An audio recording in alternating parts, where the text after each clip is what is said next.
दोस्तों, हमारी भारतीय संस्कृति जो है वह सबसे प्राचीन संस्कृति है और इस संस्कृति में सनातन धर्म विश्व का सबसे प्राचीन धर्म है। सनातन हिंदू धर्म के पुराणों में 4 युगों का वर्णन मिलता है: सतयुग, त्रेता युग, द्वापर युग और कलयुग। और इस समय हम लोग जिस युग में अपना जीवन व्यतीत कर रहे हैं उस कलयुग कहा गया है। कलयुग को एक श्रापित युग भी कहा जाता है। तो दोस्तों, ऐसे में हमारे मन ये सवाल उठता है कि आखिर इस कलयुग की शुरुआत कब और कैसे हुई होगी और इस पृथ्वी पर कलयुग कैसे आया और इसका अंत कैसे होगा।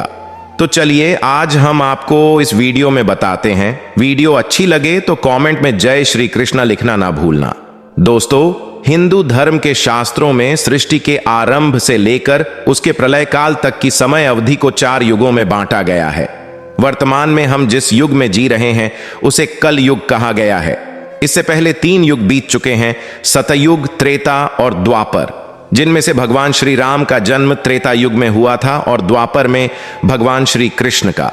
वहीं शास्त्रों में यह भी बताया गया है कि कलयुग के अंत में भगवान विष्णु कल्कि का अवतार लेंगे और संसार में फैले पाप और अन्याय के साम्राज्य का अंत करके पुनः धर्म की स्थापना करेंगे। वहीं रामायण में राम राज्य को देखकर अब सभी के मन यही इच्छा करता है कि काश इस वर्तमान कलयुग की स्थिति में भी राम राज्य जैसा सब कुछ हो जाए। तो दोस्तों, क्या हम सब ने कभी इस बात पर ध्यान दिया है कि ऐसे क्या कारण रहे होंगे जिसके चलते कलयुग को धरती पर आना पड़ा? दोस्तों, महान गणितज्ञ आर्यभट्ट ने अपने पुस्तक आर्यभट्टियम में इस बात का उल्लेख किया है कि जब वह 23 वर्ष के थे तब कलयुग का 36,000 वर्ष पूरे हो चुके थे। आंकड़ों के अनुसार आर्यभट्ट का जन्म 476 ईसा पूर्व में हुआ था। यदि वहीं से गणना की जाए तो कलयुग का आरंभ लगभग 3102 ईसा पूर्व में हो चुका था। दोस्तों, विश्व में मात्र सनातन धर्म ही एक ऐसा धर्म है जो दुनिया को ऐसी सीख देता है कि उसकी कल्पना भी नहीं की जा सकती, और वही सबसे पूज्य धर्म भी सनातन धर्म है। दोस्तों, महाभारत का युद्ध समाप्त होने के बाद जब धर्मराज युधिष्ठिर अपना पूरा राज्यपाट पौत्र परीक्षित को सौंपकर अन्य पांडवों और द्रौपदी सहित महाप्रयाण हेतु हिमालय की ओर निकल गए थे, उन दिनों स्वयं धर्म बैल का रूप लेकर गाय के रूप में बैठी पृथ्वी देवी से सरस्वती नदी के किनारे मिले। गाय के रूप में पृथ्वी के नयन आंसुओं से भरे हुए थे। उनकी आंखों से लगातार अश्रु बह रहे थे।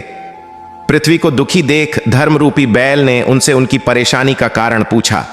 धर्म ने कहा, देवी, कहीं तुम यह देखकर तो नहीं घबरा गई कि मेरा बस एक ही पैर है, या फिर तुम इस बात से दुखी हो अब तुम्हारे ऊपर बुरी ताकतों का शासन होगा?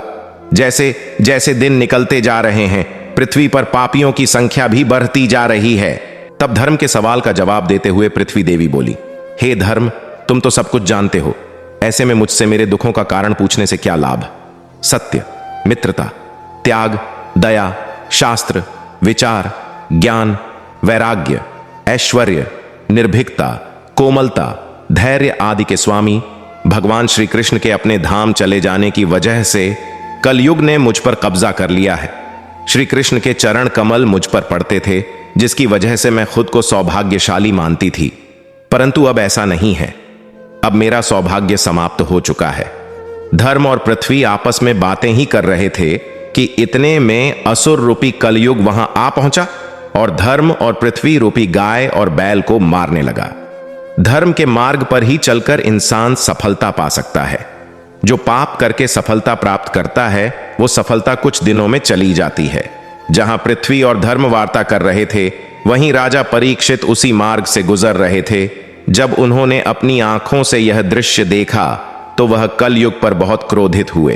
तब राजा परीक्षित ने कलयुग से कहा, दुष्ट, पापी तू कौन है और क्यों इस निरपराध गाय और बैल को मार रहा है? तू महा अपराधी है, तेरा अपराध क्षमा योग्य नहीं है, इसलिए तेरी मौत निश्चित है। राजा परीक्षित ने बैल के रूप में धर्म और गाय के रूप में पृथ्वी देवी को पहचान लिया था। हर पापी का विनाश करने के लिए ईश्वर ने किसी धर्मयुक्त इंसान को बनाया है। इंसान अपनी अकद्दच में सब कुछ गवा देता है। जब राजा परीक्षित ने उन्हें पहचाना तो उन्होंने धर्म कहा कि हे धर्म, सतयुग में आपके तप, पवित्रता, दया और सत्य यह 4 चरण थे। त्रेता युग में 3 चरण ही रह गए, द्वापर में 2 ही रह गए, और अब इस दुष्ट कलयुग के कारण आपका 1 ही चरण रह गया है। पृथ्वी देवी इस बात से दुखी है। इतना कहते हुए राजा परीक्षित ने अपनी तलवार निकाली और कलयुग को मारने के लिए आगे बढ़े। राजा परीक्षित का क्रोध देखकर कलयुग थर थर कांपने लगा। कलयुग अपनी राजश्री वेशभूषा को उतारकर राजा परीक्षित के चरणों में गिर गया और क्षमा याचना करने लगा। दोस्तों, यह तो आपने सुना ही होगा कि मानो तो गंगा है ना मानो तो बहता पानी, क्योंकि बहुत से लोग कलयुग को मजाक के रूप में मानते हैं। जब कलयुग राजा परीक्षित के पैरों में गिरा तो उन्होंने भी अपने शरण में आए कलयुग को मारना उचित नहीं समझा और उससे कहा कि कलयुग तुम मेरे शरण में आ गया है, इसीलिए मैं तुझे जीवन दान दे रहा हूं। किंतु अधर्म, पाप, झूठ, चोरी, कपट, दरिद्रता आदि अनेक द्रव्यों का मूल कारण केवल तू ही है। तू मेरे राज्य से अभी निकल जा और फिर कभी लौटकर नहीं आना। कलयुग ने राजा परीक्षित की बात सुनकर कहा कि पूरी पृथ्वी पर आपका निवास है। पृथ्वी पर ऐसा कोई स्थान नहीं है जहां आपका राज नहीं हो। ऐसे में मुझे रहने के लिए आप स्थान प्रदान कीजिए। दोस्तों, सनातन धर्म में यह रीत सदियों से चली आ रही है कि यदि कोई आपके चरणों में गिर के माफी मांगे तो आप सामने वाले को माफ कर दे। कलयुग के यह कहने पर राजा परीक्षित ने काफी सोच विचार कर कहा, असत्य, मद, काम और क्रोध का निवास जहां भी होता है, तुम इन 4 स्थानों तुम पर रह सकते हो। परंतु इस पर कलयुग बोला, हे राजन, ये 4 स्थान मेरे रहने के लिए अपर्याप्त है, मुझे अन्य जगह भी प्रदान कीजिए। इस बात पर राजा परीक्षित ने कलयुग को रहने के लिए स्वर्ण के रूप में 5वां स्थान प्रदान किया। कलयुग इन स्थानों के मिल जाने पर प्रत्यक्ष रूप में तो वहां से चला गया, किंतु कुछ दूर जाने के बाद अदृश्य रूप में वापस आकर राजा परीक्षित के स्वर्ण मुकुट में निवास करने लगा। और फिर इसी तरह से कलयुग का धरती पर आगमन हुआ। भाई का दुश्मन, जमीन जायदाद के लिए खून खराबा, यह कलयुग का असली चेहरा है। मार्कंडेय पुराण में वर्णन मिलता है कि कलयुग के शासक अपने मन के ढंग से जनता पर राज करेंगे, मनचाहे ढंग से उनसे लगान वसूल करेंगे। शासक अपने राज्य में धर्म की जगह डर और भय का प्रचार करेंगे। बड़ी संख्या में पलायन शुरू हो जाएगा। लोग सस्ती चीजों की तलाश में अपने घरों को छोड़कर जाने के लिए मजबूर हो जाएंगे। वहीं धर्म को नजरअंदाज किया जाएगा और लालच, झूठ और कपट सबके दिमाग के ऊपर हावी रहेगा। लोग बिना किसी पश्चात के हत्यारा बनकर लोगों की हत्या भी करेंगे।